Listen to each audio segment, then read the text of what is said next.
Hi guys, I'm laying down today. Thank you for joining me. This is my channel. Today is going to be a really chill discussion. I'm laying down. The reason why I'm laying down is not because I'm trying to be weird. Although I don't really ever have to try that. I'm laying down because my back, I injured my back. And so the only actual position that feels comfortable is this right now. But I wanted to do an episode or talk a little bit about Metatron. And I wanted to talk about his energy and some of the things that I learned in my communications and connecting with him. And yeah, so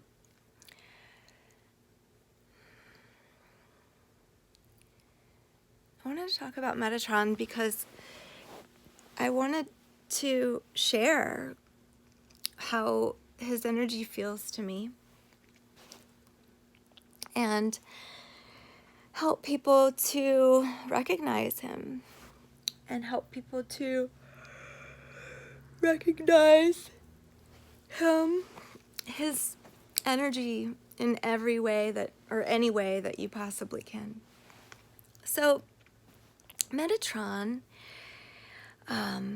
is the guardian angel of the Virgos.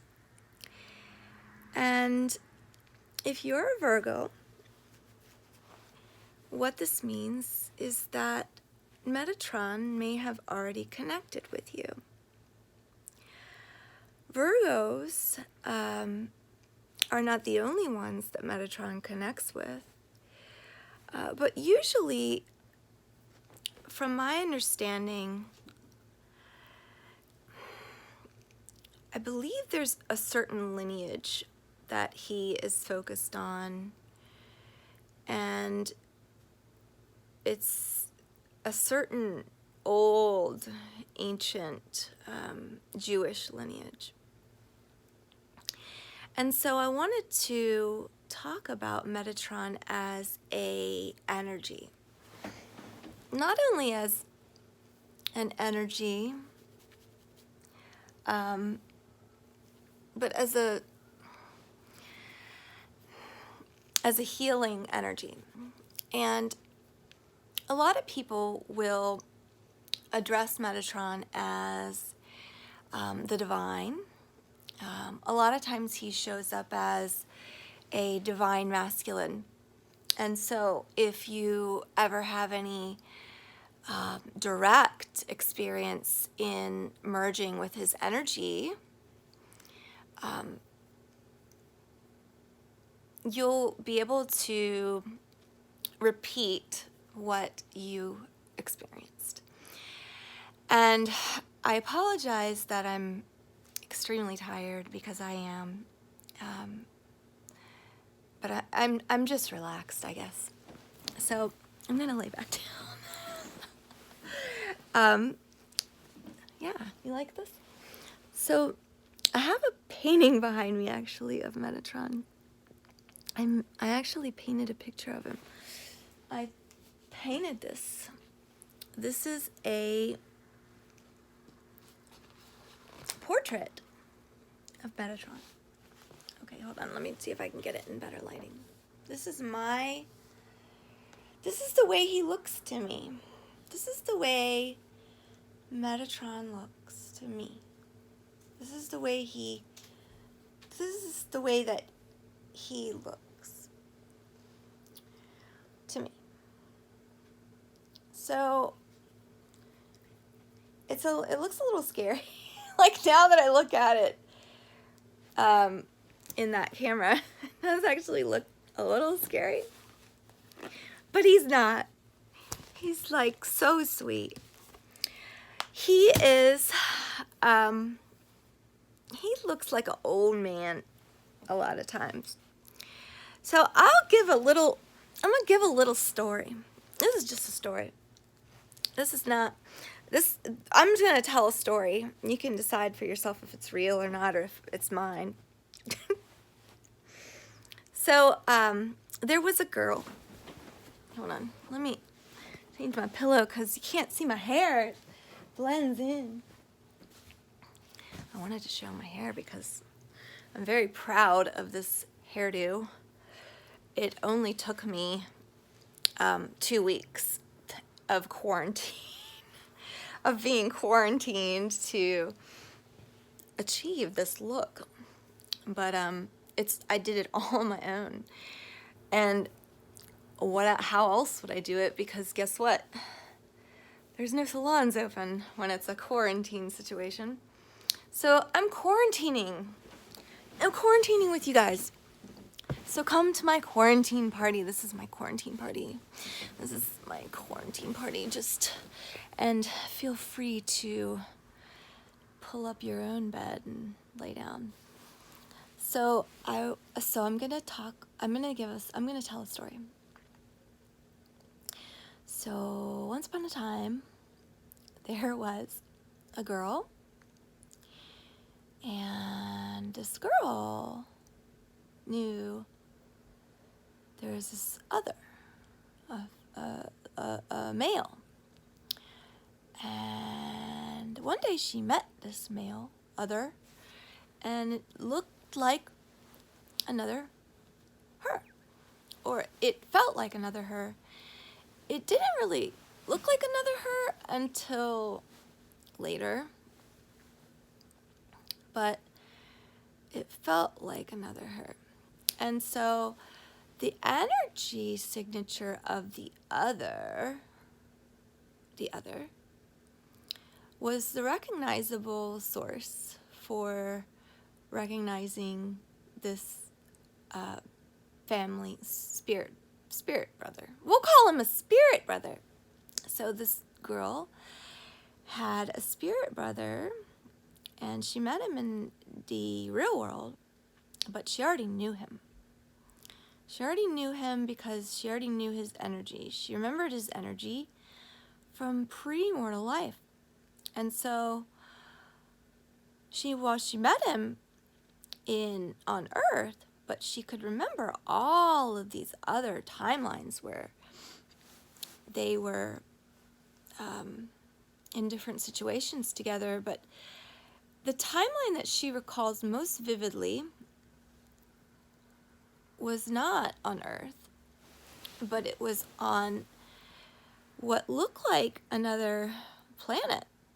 And they had different bodies. And so when this girl and this male, this girl and this boy, when they were on this other planet or this other place,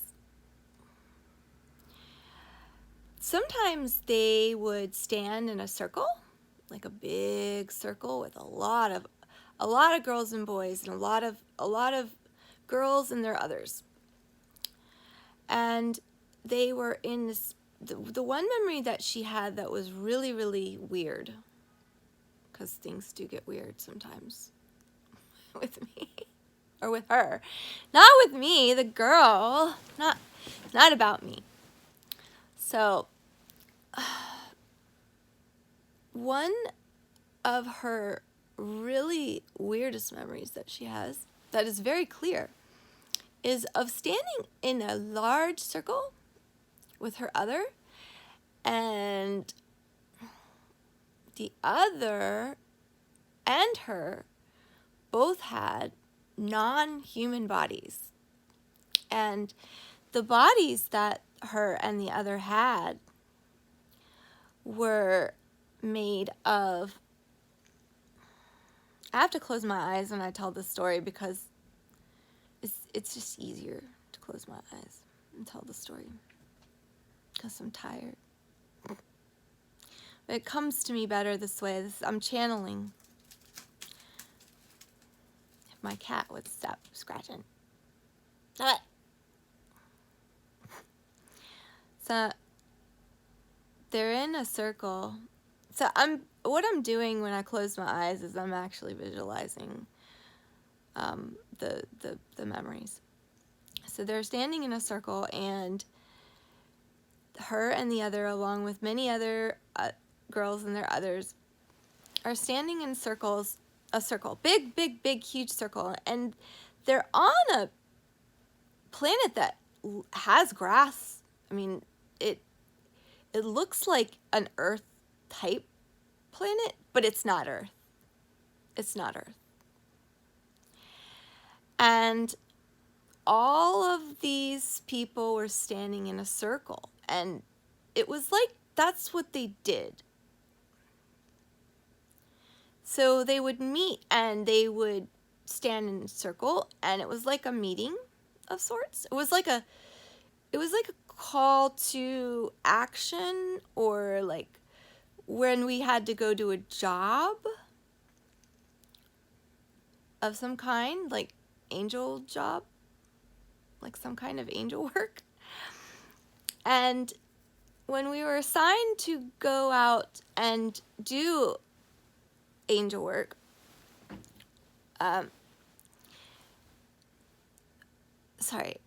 when they, I'm trying to keep it in third person, it's not working very well. When they were assigned a specific task, they would all stand around in a circle, big, huge circle, and they would, the meeting would commence. They would get their job or their assignment for the day or for the whatever. Usually it was something that they were trying to help with, and usually they were helping humans, because humans are not really always able to help themselves, especially when it's emergencies and stuff like that. And in order for everybody to fly, everybody would have their own bodies, right? Their own light bodies. But in order for everybody to fly, they actually had to, they would be standing side by side, but do it like this. Like they would be standing side by side. But in order to fly, I'm going to put them like that because they need arms. But in order to fly, like they would actually have to smack together like magnets and line up their chakras and their dots, because they had 7 dots. The girl and the boy both had 7 dots. And in order to fly, they had to line up their chakras, and that's how they flew. And what was weird about the magnet thing is that essentially, like, it was automatic. Like they were standing here like this, and then they like automatically magneted together in order to fly. And so this girl had known and remembered that planet, that scene from that planet. And she ended up running in to that boy, that other, here on this earth.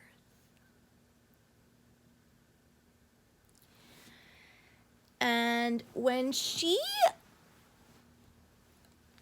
ran into that boy, she remembered an old man that was there.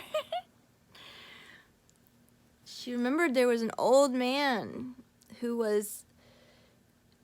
had something to do with with them. There was an old man, like an old God man, that was a part of the situation. It was almost like the old man was the spirit father of these two magnet soul angels. He was the one that sent us here. And whenever we came here, we had an agreement. I'm going to just be the girl because I can't figure out how to not say we. Whenever the girl came here with the guy, they might not have known each other, but they had an agreement with the old man. And the agreement was that with the old God man, angel, was that they were to be part of his wings.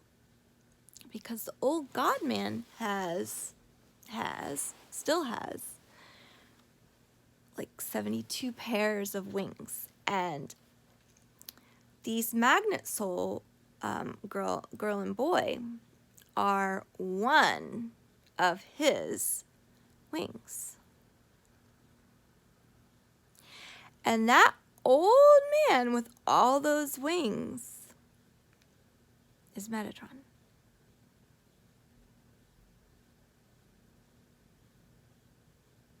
That's my story.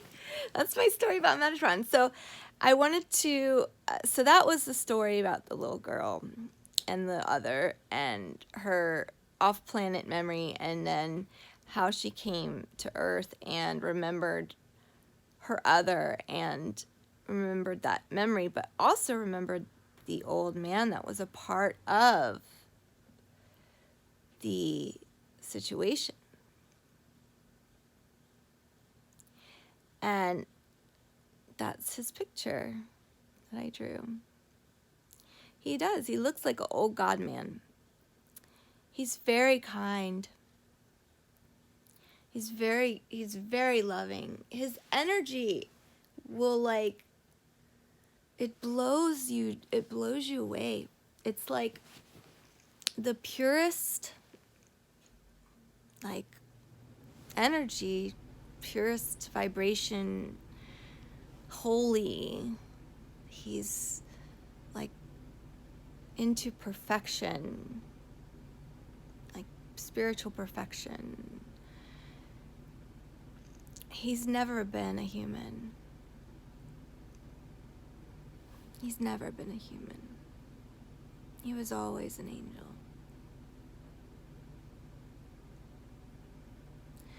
Sometimes the Bible gets him wrong, and actually isn't there like I believe there's a show about Metatron. I've never seen it, not once. I've never seen it. The reason why I don't watch shows like that, I don't watch anything on TV like that, is because I don't want it to influence me. Like, I don't watch shows and I don't watch TV. I will watch YouTube though. But I don't watch actual TV, or I try not to read a lot of other things people write, because I don't want anything to influence me.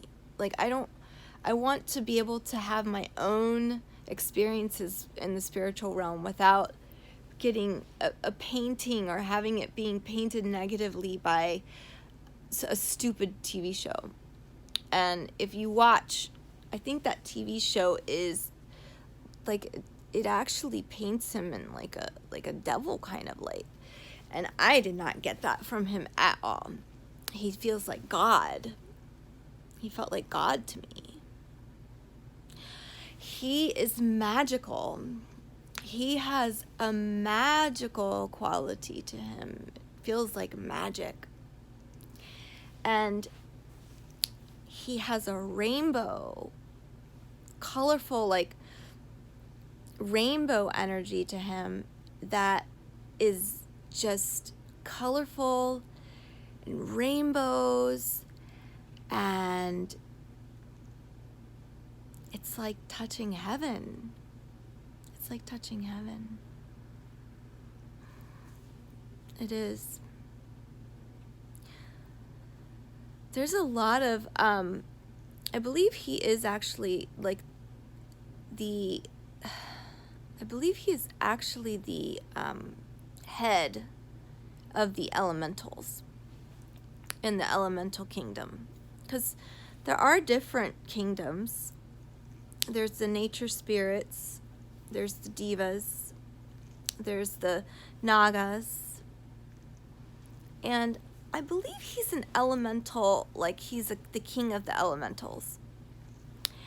And he has a thing about writing things down. Like he keeps books of things on his floor. He keeps books of writings about things people do on his floor because he's a scribe. And so while sometimes a person may be human in this form, they're still, you could still say that they're an emanation of that angel because they came from that angel. That's where they came from. That's their energy is from that angel. That angel that is all about a perfect alignment and perfection and like hygiene, like thought hygiene and cleanliness, like all of that stuff is part of Metatron. Metatron is really into like perfect writing. And if you ever channel Metatron, you'll be able to write things better. Like I channeled Metatron and wrote what he told me to write. And so a lot of my work in 2018, all of the stuff that I wrote in a lot of the stuff that I wrote is from my my experience of merging energies with Metatron. And he taught me how to write, but a lot of the things that I wrote and said from August 18th, 2018 until December. It took that long to get his energy out of me. Anyway, a lot of things that I wrote are actually inspired by the emanation that I know of the physical angel in the physical, who is an emanation of Metatron, who comes from him, who is his higher self. That's my campfire story. Kitty! Thanks for quarantining with me, guys. I so appreciate it. As you can see, I have a full deck of cards back there. I've got all my stuff that I need for the day. I'm holed up, and it's only because my back is killing me. I appreciate you joining me for my fun little story about angels and Metatron. Have a good day. Have you had any experience? Has anybody had any experience with Metatron? I want to hear from you. If you've had an experience with an angel, it doesn't have to be Metatron. If you have ever had an experience where you have merged energies with an angel being, I want to hear about it. I want to hear about it. All right, thanks guys for listening to me rant. Have a good one. Bye.